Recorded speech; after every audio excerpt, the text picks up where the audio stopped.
चंदा और अनु दो सहेलियां थी। चंदा बहुत अमीर थी, उसका पति शहर का बहुत बड़ा व्यापारी था, तो वहीं अनु बहुत गरीब थी क्योंकि उसका पति एक मामूली सा गार्ड था। दोनों सहेलियों ने अपनी अपनी दिवाली कैसे मनाई, चलिए देखते हैं। चंदा अपने पति के साथ मॉल जा रही थी। किसी ने चंदा को आवाज लगाई, चंदा, चंदा। हाय चंदा, कैसी है तू? तू तो एकदम बदल गई, लेकिन फिर भी मैंने तुझे पहचान लिया। बचपन का याराना जो ठहरा। चंदा ने अनु को घूर कर देखा। पुरानी सी साड़ी जो देखने में बेहद सस्ती लग रही थी, हाथ में एक सब्जी का झोला। ओह हाय अनु, तू यहाँ कैसे? मेरे पति इसी शहर में जॉब करते हैं, और तू बता। अच्छा, क्या करते हैं तेरे पति? वो एक कंपनी में गार्ड है। अच्छा, इनसे मिलो, ये है मेरे पति, इस शहर के सबसे बड़े बिजनेसमैन, रोजाना लाखों रुपए कमाते हैं। ओह अच्छा, तेरी तो लॉटरी लग गई। हाँ अच्छा, मैं चलती हूँ, हमें दिवाली की शॉपिंग करने जाना है। वैसे भी मुझे काफी देर तक धूप में खड़े रहने की आदत नहीं है। अच्छा ठीक है। अच्छा सुन अनु, कल हमारे घर पर दिवाली की पार्टी है, तू जरूर आना और अपने पति को लेकर आना। ठीक है चंदा, मैं जरूर आऊंगी। अनु चली जाती है। चंदा का पति अमर उससे कहता है, चंदा, तुम्हें अपनी सहेली से ऐसे बात नहीं करनी चाहिए। आपने उसकी हालत देखी नहीं, वो तो मुझसे बात करने के लायक ही नहीं है। फिर उसे कल दिवाली की पार्टी में क्यों बुलाया? वो आप देखते जाओ मैं क्या करती हूँ। अनु को उसकी औकात याद दिला दूंगी। स्कूल में तो बड़ी तेज स्टूडेंट बनती थी, हमेशा मुझसे आगे रहती थी। अब जिंदगी की दौड़ में मैं उससे आगे हूँ। चंदा, तुम्हें अपनी सहेली के बारे में ऐसा नहीं सोचना चाहिए। बचपन के यार तो हमेशा खास होते हैं, चाहे वो अमीर हो या गरीब। चंदा और अमर वहाँ से चले जाते हैं। अनु अपने घर आकर अपने पति शेखर को सारी बात बताती है। अनु, तुम्हारी सहेली बहुत अमीर है और हम लोग गरीब, हमारा वहाँ जाना ठीक नहीं रहेगा। ओफो शेखर, चंदा मेरी बचपन की सहेली है। तुम्हें पता है स्कूल में चंदा अक्सर मेरा लंच खा लिया करती थी। उसे मेरी माँ के हाथ का बना खाना बहुत पसंद था। अच्छा, ऐसी बात है तो माँ जी के हाथ के बने बेसन के लड्डू उसके लिए ले चलना। हाँ, ये तुमने अच्छी बात कही। दूसरे दिन अनु एक डिब्बे में लड्डू रख लेती है और दोनों शाम के वक्त तैयार होकर चंदा के घर जाते हैं। वहाँ अनु ने देखा कि सारे मेहमान बड़ी बड़ी गाड़ियों से आए थे, लेकिन अनु और शेखर पैदल ही आए थे। सभी मेहमानों ने महंगे कपड़े पहने थे और सबके हाथों में महंगे महंगे गिफ्ट थे। चंदा का बंगला रंग बिरंगी लाइटों से सजा था और बैठने के लिए बड़े बड़े खूबसूरत सोफे लगे हुए थे। पार्टी में आए सभी मेहमान काफी पैसे वाले थे। वे चंदा और उसके पति को दिवाली गिफ्ट दे रहे थे और बदले में चंदा भी उन्हें गिफ्ट दे रही थी। तभी अनु चंदा के पास गई। हाय चंदा, हैप्पी दिवाली। देख मैं तेरे लिए दिवाली उपहार में क्या लाई हूँ। मैं माँ के हाथ के बने बेसन के लड्डू लाई हूँ। तुझे माँ के हाथ का खाना बहुत पसंद है ना? ओह नहीं अनु, अब मैं ये सब नहीं खाती। इन सब से वजन बढ़ जाता है। रामू इधर आना। जी मैम साहब। रामू, ये लड्डू तुम्हारे लिए है, घर ले जाओ और अपने बच्चों को खिला देना। शुक्रिया मैम साहब। अनु को चंदा की ये हरकत बिल्कुल भी अच्छी नहीं लगी। वो नहीं जानती थी कि उसकी बचपन की सहेली इतनी बदल चुकी है। बचपन में चंदा के साथ बिताए हसीन पल याद करके अनु की आंखें भर आई। वो वहाँ से जाने लगी, तभी चंदा ने उसे रोककर कहा, रुको अनु, ये लो तुम्हारा दिवाली गिफ्ट। नहीं नहीं, इसकी कोई जरूरत नहीं।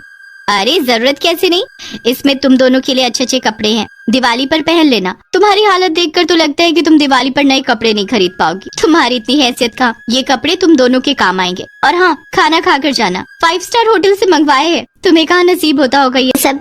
चंदा की बातें अनु को कचोट रही थी, लेकिन वो कुछ नहीं बोल पाई और बिना खाए ही शेखर के साथ घर वापस आ गई।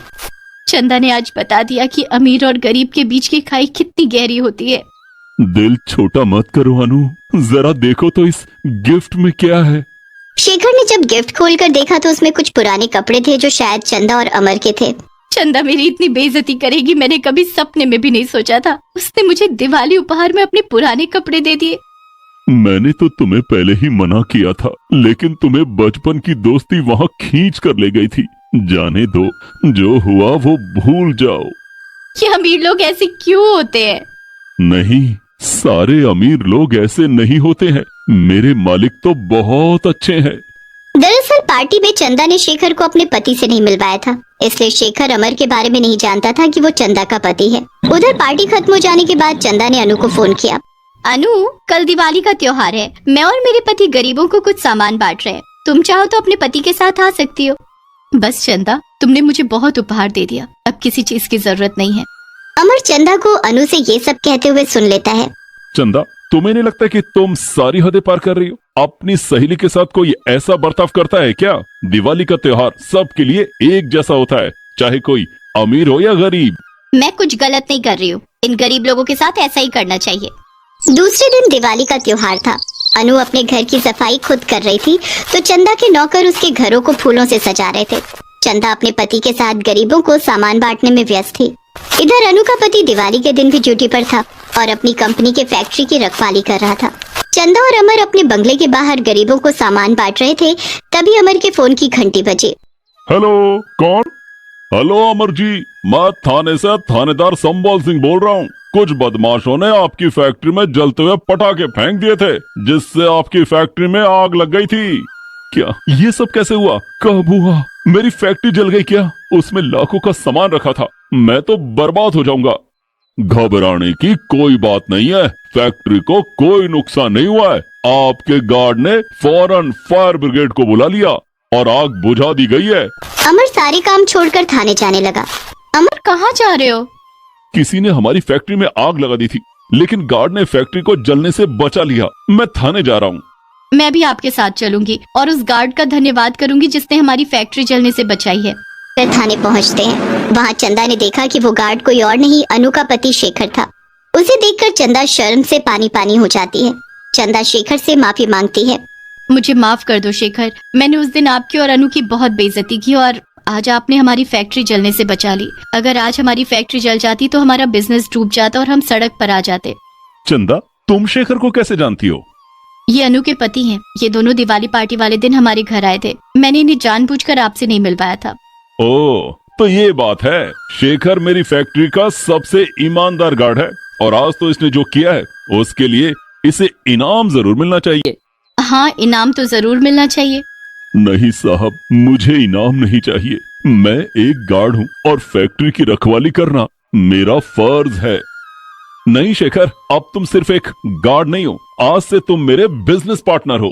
लेकिन मालिक नहीं, अमर का हो। मुझे एक ईमानदार बिजनेस पार्टनर की जरूरत है और वो तुमसे अच्छा कोई और नहीं हो सकता। इस दिवाली पर हम चारों मिलकर पार्टी करेंगे और धूमधाम से दिवाली मनाएंगे। ठीक है अमर। उस दिन शेखर घर जाकर अनु को सारी बात बताता है। ये सब सुनकर अनु बहुत खुश हो जाती है। आपकी वजह से मेरी बचपन की सहेली मुझे वापस मिल गई। बचपन में हम हमेशा साथ मिलकर पटाखे चलाते और दिवाली मनाते थे। चंदा मेरे लिए ढेर सारी मिठाइयाँ लाती थी और उसे मेरी माँ के हाथ की बनी खीर बहुत पसंद थी। दिवाली पर बनी खीर मैं उसके लिए बचा कर रखती और दूसरे दिन स्कूल ले जाती थी। साथ मिलकर खाना खाते हैं और धूमधाम से दिवाली मनाते हैं। दूसरे दिन से शेखर अमर का बिजनेस पार्टनर बन जाता है।